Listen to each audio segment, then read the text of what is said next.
ॐ ज्ञानतिमिरान्धस्य ज्ञानाञ्जनशलाकया चक्षुरुन्मिलितं येन तस्मै श्रीगुरवे नमः। श्रीचैतन्यमनोभीष्टं स्थापितं येन भूतले स्वयं रूप कदा मह्यं ददाति स्वपदान्तिकं। वन्देऽहं श्रीगुरुः श्रीयुतपदकमलं श्रीगुरून् वैष्णवांश्च श्रीरूपं साग्रजातं सहगण रघुनाथान्वितं तं सजीवं साद्वैतं सावधूतं परिजनसहितं कृष्णचैतन्यदेवं श्रीराधाकृष्णपादान् सहगण ललिता श्रीविशाखान्वितांश्च। हे कृष्ण करुणा सिंधु दीनबंधु जगतपते गोपेश गोपिका कांत राधा कांत नमस्तुते। तप्त कांचन गौरांगी राधे वृंदावनेश्वरी वृषभानुसुते देवी प्रणमामि हरिप्रिये। वाञ्छाकल्पतरुभ्यश्च कृपा सिन्धुभ्य एव च पतितानां पावनेभ्यो वैष्णवेभ्यो नमो नमः। जय श्री कृष्ण चैतन्य प्रभु नित्यानंद श्री अद्वैत गदाधर श्रीवासादि गौर भक्त वृंद। हरे Krishna Krishna Krishna Hare Hare Hare Ram Ram Ram Hare Hare.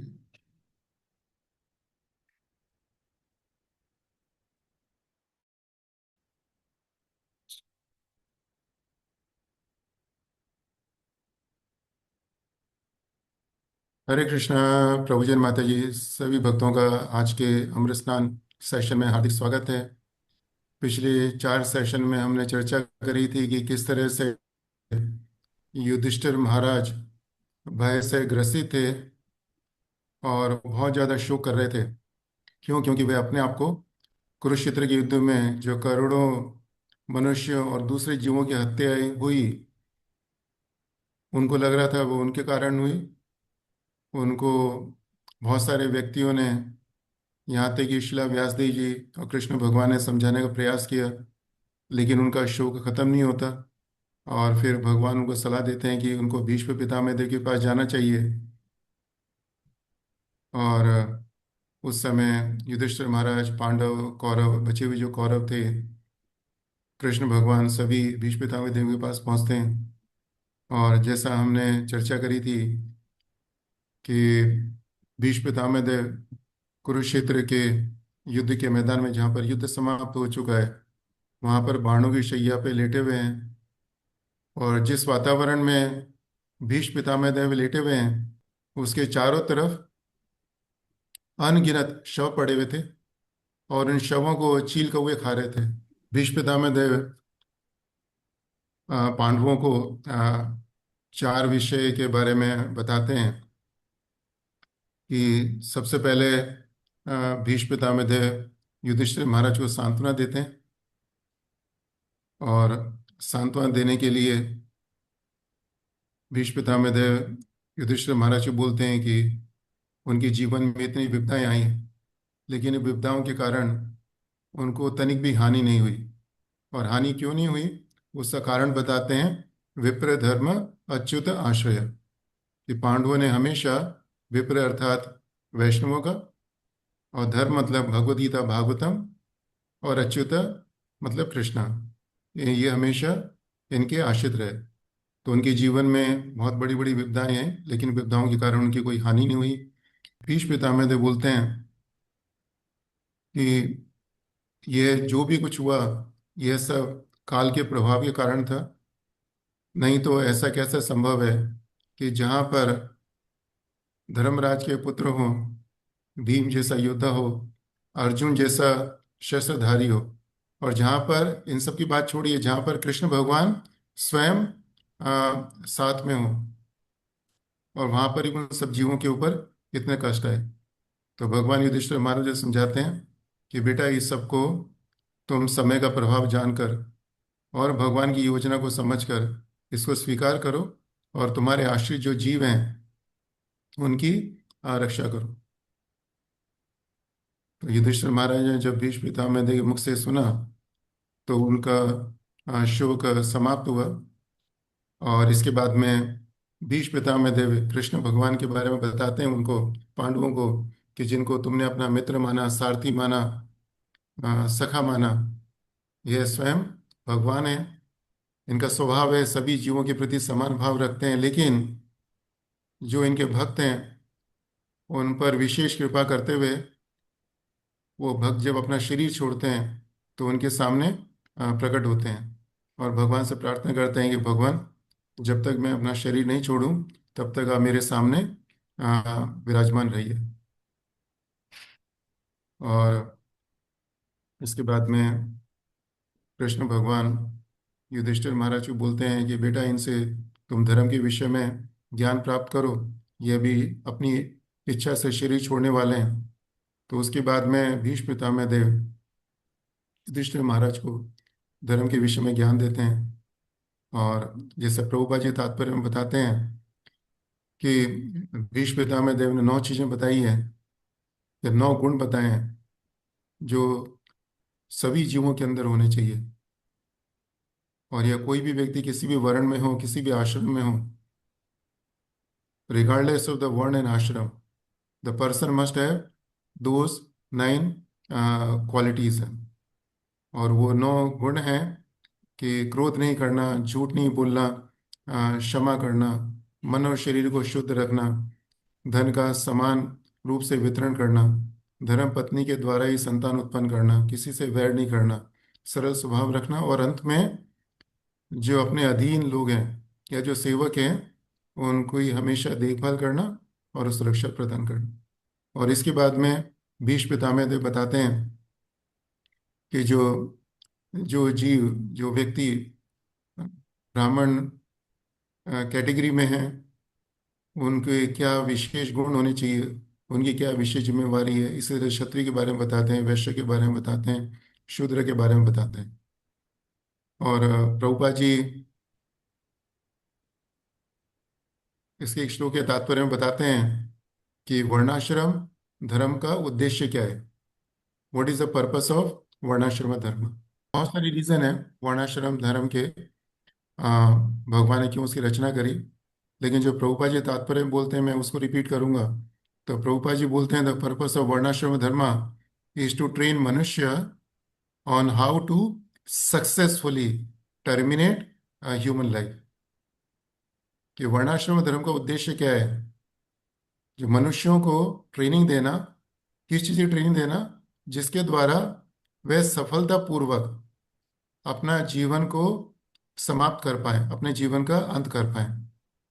And what is the successful termination of our life?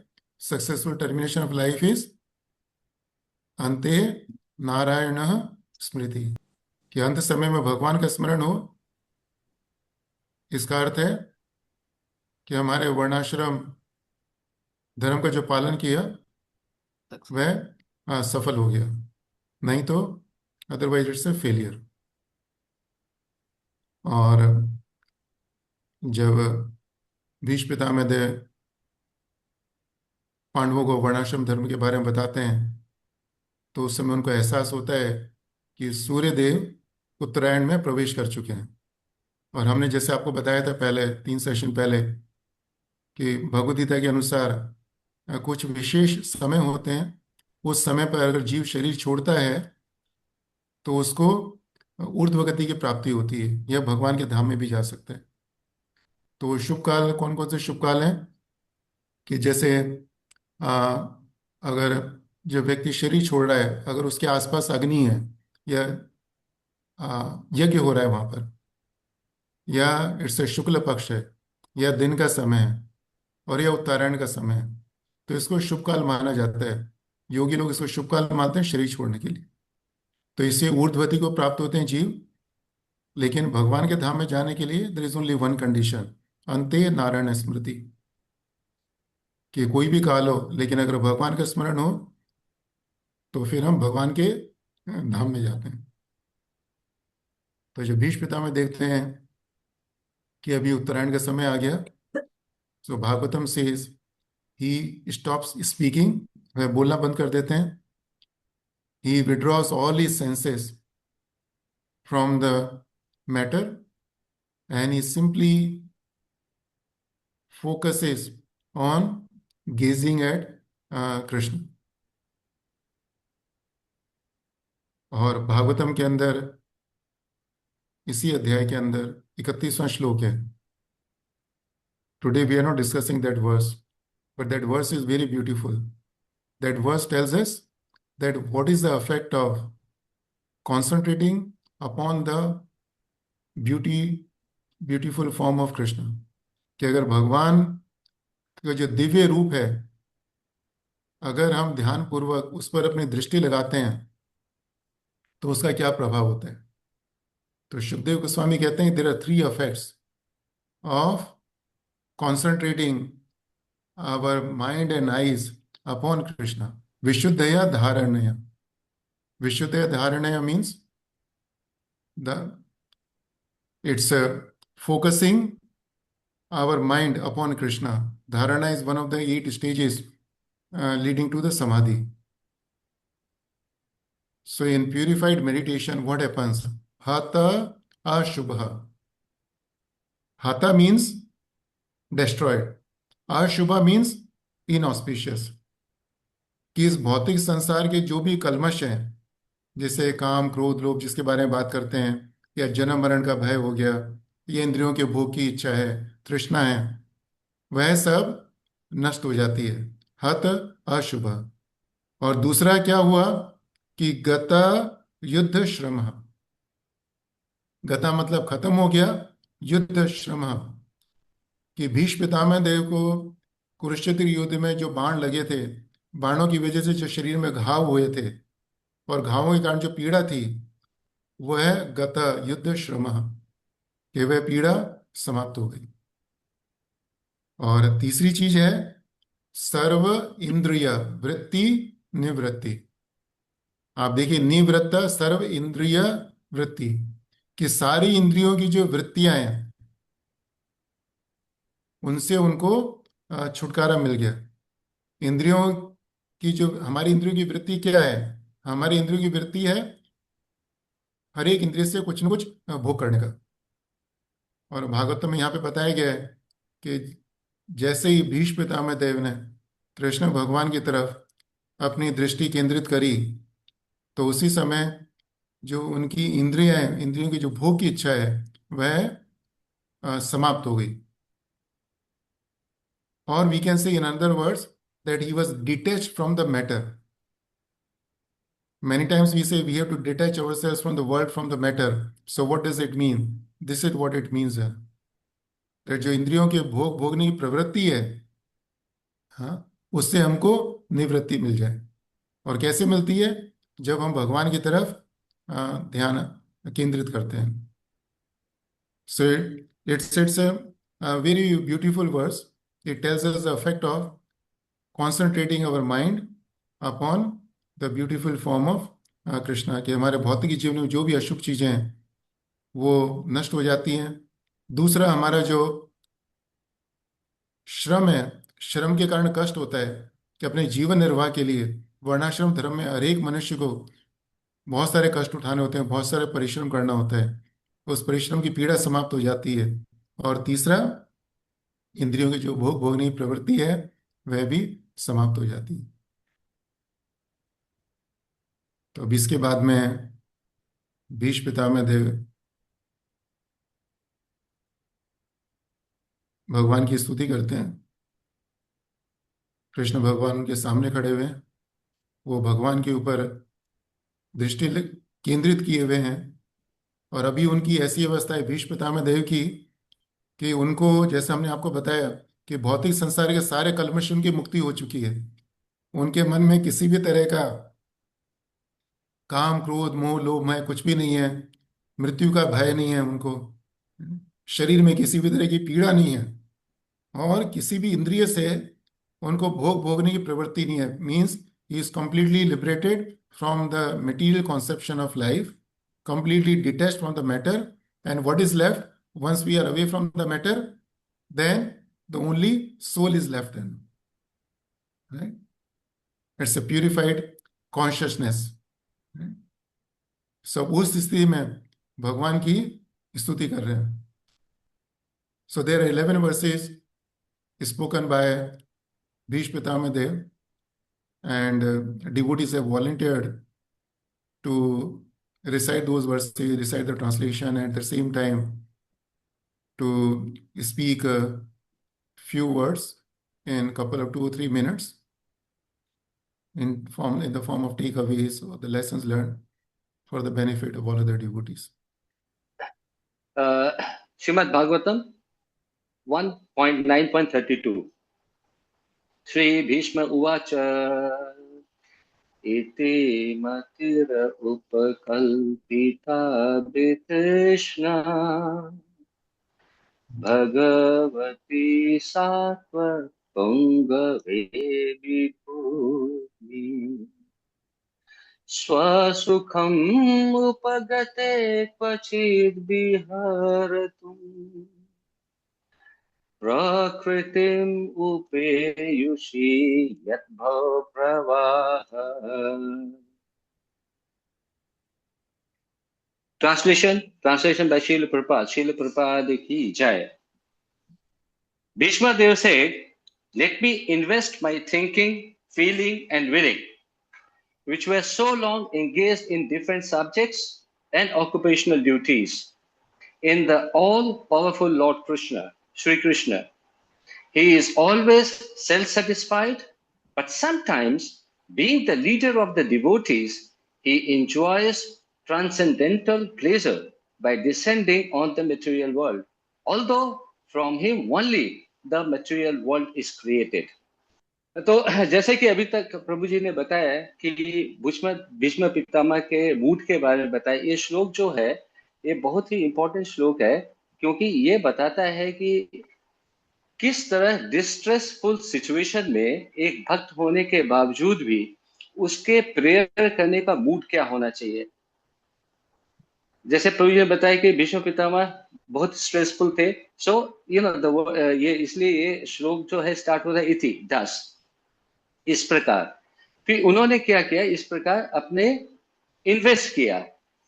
कल उपकल्पिता श्रील प्रभुपाद जी उसको ट्रांसलेशन में देते हैं कि इन्वेस्टेड।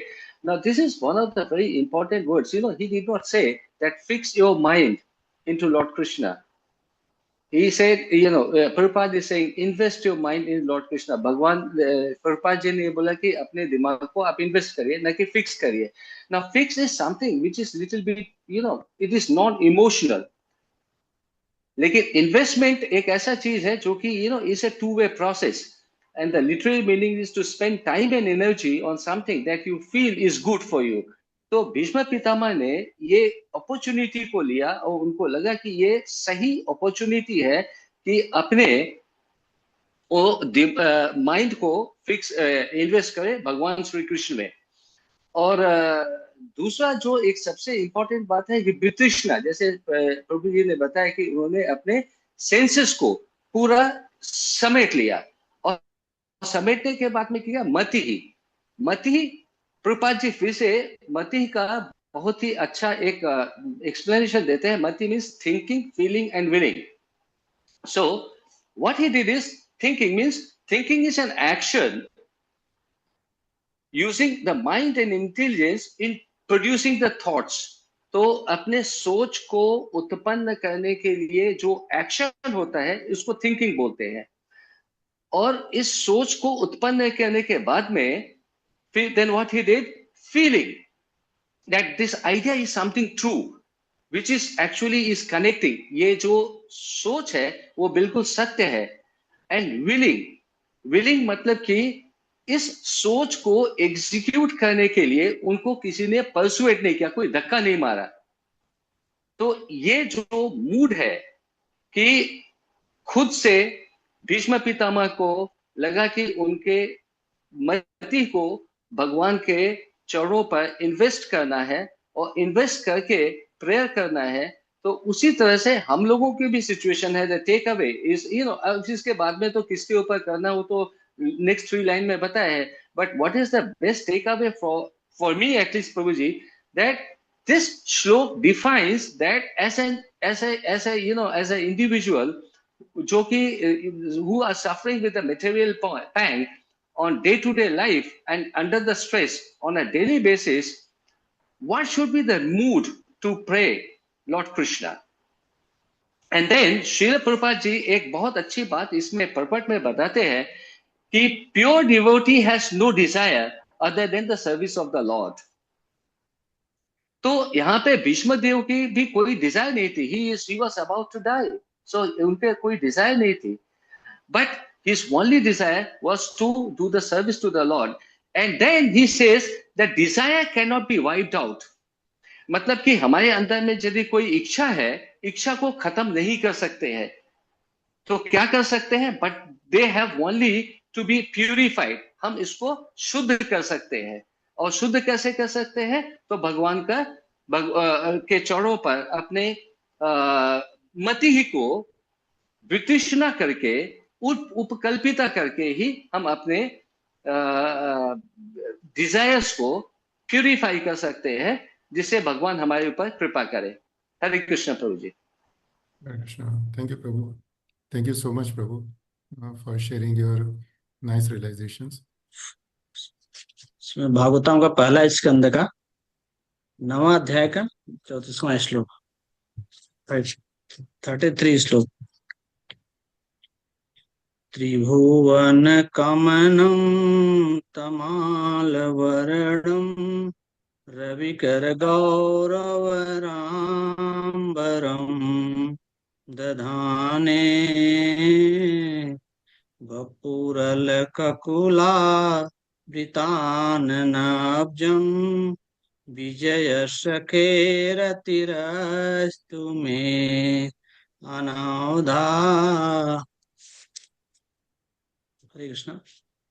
बाद श्री कृष्ण अर्जुन के घनिष्ठ मित्र हैं। वे इस धरा पर अपने दिव्य शरीर सहित प्रकट हुए हैं, जो तमाल वृक्ष सदृश नीले रंग का है। उनका शरीर तीनों लोकों, उच्च, मध्य तथा अधोलोक में हर एक को आकृष्ट करने वाला है। उनका चमचमाता पीताम्बर तथा चंदन चर्चित मुख कमल मेरे आकर्षण का विषय बने, और मैं किसी प्रकार के फल की इच्छा न करूं। हरे कृष्ण। तात्पर्य, जब श्री कृष्ण स्वेच्छा से इस धरा पर प्रकट होते हैं तो वे अपनी अंतरंगा शक्ति के माध्यम से ऐसा करते हैं। उनके दिव्य शरीर के आकर्षण, अंगों को देखने की इच्छा तीनों लोकों अर्थात ग्रह मंडल के उच्चतर, मध्यस्थ तथा अधोलोकों में होती है। ब्रह्मांड भर में कहीं भी भगवान कृष्ण जैसे सुंदर आकृति के शरीर वाला कोई नहीं है। अतएव उनके दिव्य शरीर को भौतिक रूप से निर्मित किसी वस्तु से कुछ लेना देना नहीं है। अर्जुन को यहाँ विजेता कहा गया है और कृष्ण को उनके घनिष्ठ मित्र।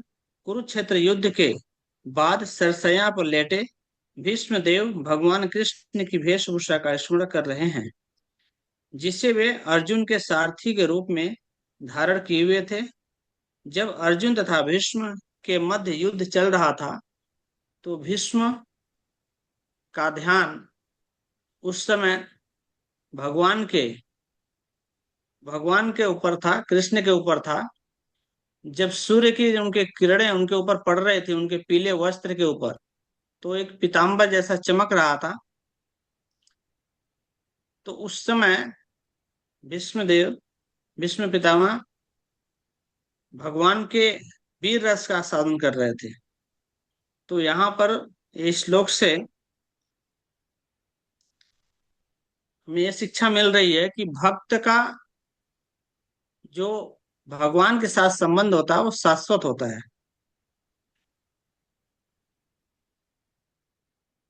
तो यहाँ पर एक चीज और बोल रहे हैं यहाँ पर कि अर्जुन को विजेता बोला जा रहा है, अर्जुन सदा ही विजेता रहे हैं।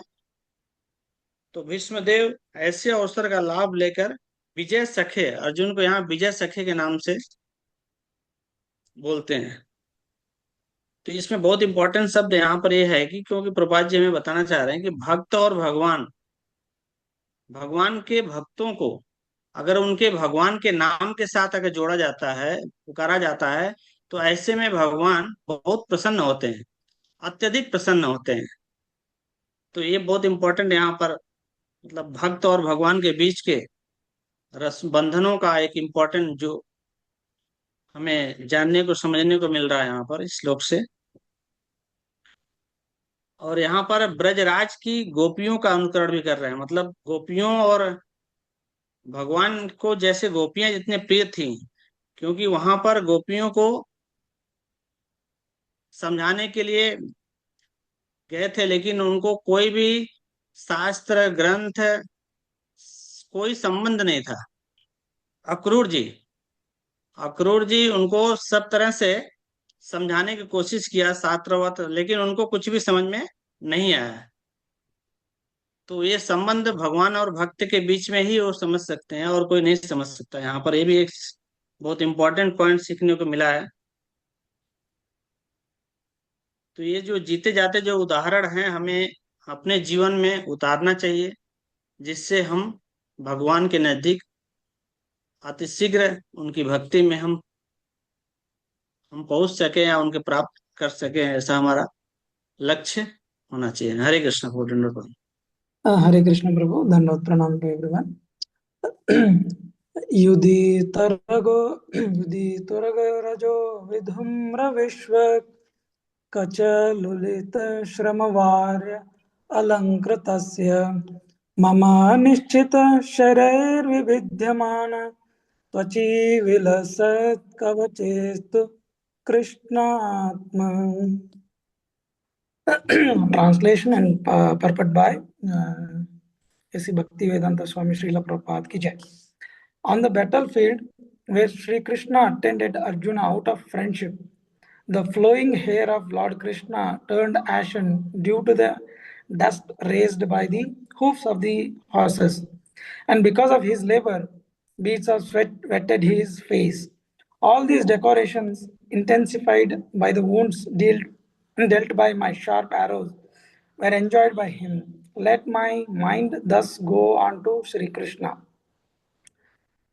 So, as you know, like we know, Bhishma Pitama is glorifying Lord Krishna, and at the same time he is meditating on Lord Krishna because he is about to leave his material body.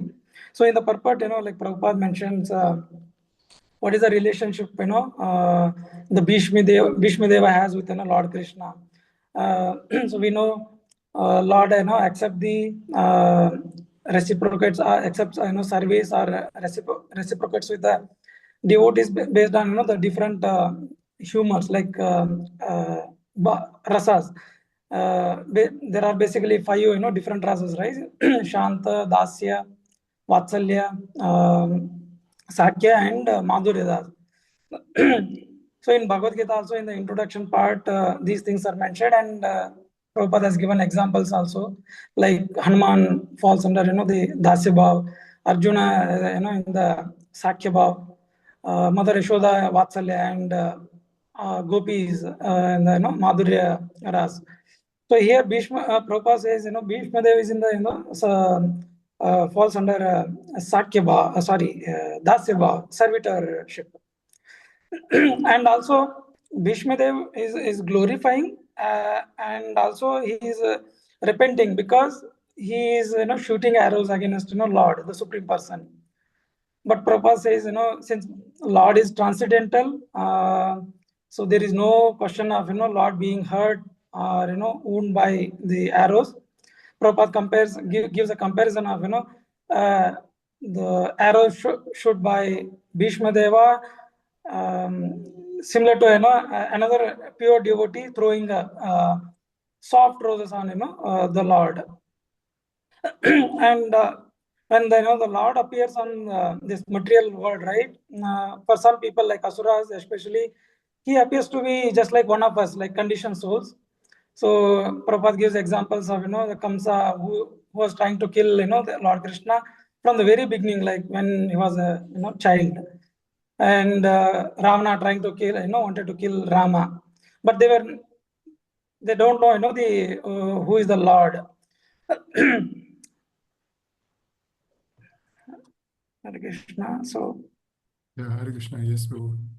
Yeah. yeah, and Okay. Prabhupada at the last, right, he gives one more example, the comparison between the we conditioned souls and the Lord, vividhyaman, where skin. So since the Lord's body, the skin and Lord both are identical, there is no difference. There is no question of he is getting hurt. But whereas Prabhupada says, if that is applicable, if we apply that to our body, right, we may get it is applicable to us. It is suitable for us because we feel that pain, we get hurt. So that is like one comparison Prabhupada gives between Supreme Lord and conditioned souls like us. Yes. Very Yeah, good. thank you, Prabhu. Hare Krishna. Thank you so much, Santosh Prabhu, for joining this session. इसके तात्पर्य में प्रभुपाद जी ने दो चीज़ें बोली हैं, बहुत अच्छी चीज़ बोली हैं। कि एक तो कह रहे हैं कि भीष्म पितामह पश्चाताप कर रहे हैं कि उन्होंने कृष्ण भगवान के ऊपर बाण क्यों चलाया। और दूसरी चीज, भीष्म पितामह इस चीज़ की बहुत प्रशंसा कर रहे हैं कि कृष्ण भगवान बहुत ज़्यादा दयालु हैं। Prabhupada ji writes, all merciful attitude of the Lord. All merciful means nothing is left, मतलब जितनी करुणा थी भगवान ने पूरी उनको दे दी। किस रूप में दी कि उनको भीष्म पितामह देव ने इतने बाण मारे, उनके ऊपर बाणों से प्रहार करा जा रहा था, लेकिन फिर भी उन्होंने अर्जुना को अकेले नहीं छोड़ा।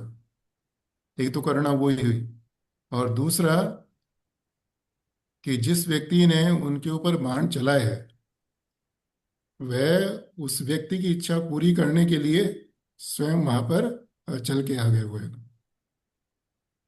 तो इसलिए प्रभुपा जी कहते हैं Bhishma's repentance and the Lord's merciful attitude are both unique in this picture. So I liked it very much. And another thing Prabhupada has said, which devotees would have noted, that although Bhishma Pitameh was shooting the arrows, Bhishma Pitameh बाण चला रहे थे कृष्ण के ऊपर, लेकिन कृष्ण भगवान को बाण इस तरह से लग रहे थे कि जैसे कोई व्यक्ति, भगवान का भक्त भगवान के ऊपर फूलों की वर्षा कर रहा हो, क्योंकि भीष्म पितामह देव कृष्ण भगवान को वीर रस के द्वारा आनंद दे रहे थे। And just very briefly I want to mention कि हमारे 5 मुख्य रसा हैं, शांत, दास्य, साख्य, वात्सल्य, माधुर्य। तो हम अलग अलग रस के द्वारा भगवान को आनंद देने का प्रयास कर सकते हैं। जैसे कोई व्यक्ति भगवान का दास बन के भगवान की सेवा करके भगवान को आनंद देता है, कोई व्यक्ति भगवान को अपना पुत्र बनाकर, उनका माता पिता बनकर भगवान को आनंद देता है, कोई व्यक्ति भगवान का मित्र बनकर भगवान को आनंद देता है।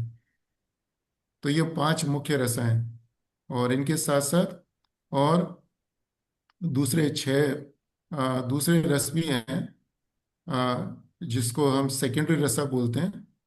कि जो व्यक्ति इन 5 में से एक रस के अंदर है वह दूसरे रस के द्वारा भी भगवान को आनंद दे सकता है। कि जैसे इस तात्पर्य में प्रभुपाद जी बताते हैं कि Bhishma Pitamah Dev was in the mood of servitorship, वो दास्य भाव के द्वारा भगवान को आनंद दे रहे थे, लेकिन उसके साथ साथ उनके हृदय में वीर रस भी था। वीर रस का अर्थ है कि वो कृष्ण भगवान को योद्धा के रूप में देख रहे थे, और वह कृष्ण भगवान से युद्ध कर कर, कृष्ण भगवान को बाण चलाकर कृष्ण भगवान को आनंद दे रहे थे। तो ये भी चीज प्रभुपाद जी ने इससे पहले वाले श्लोक के तात्पर्य में और इस श्लोक के तात्पर्य में हमको समझाई। ठीक है। Very good. So, Prabhuji Mataji, thank you so much for joining the session. Now it's already 8:26, and today again we could not complete the verses which we were hoping to complete. But next week, Krishna willing, we will have a few more verses, and we will reflect upon those verses. There are 3 devotees who could not get a chance, so my apologies. So the next week I request those devotees to attend the session, and a couple of verses from the remaining prayers have been taken by other devotees. So those devotees are also welcome to join the session, and Krishna willing, we will have more reflections on what Bhishma Pitama Dev is trying to teach us. सभी भक्तों का बहुत बहुत धन्यवाद इस session में जुड़ने के लिए। वांछा कल्पतरुभ्यश्च कृपा सिन्धुभ्येव च पतितानां पावनेभ्यो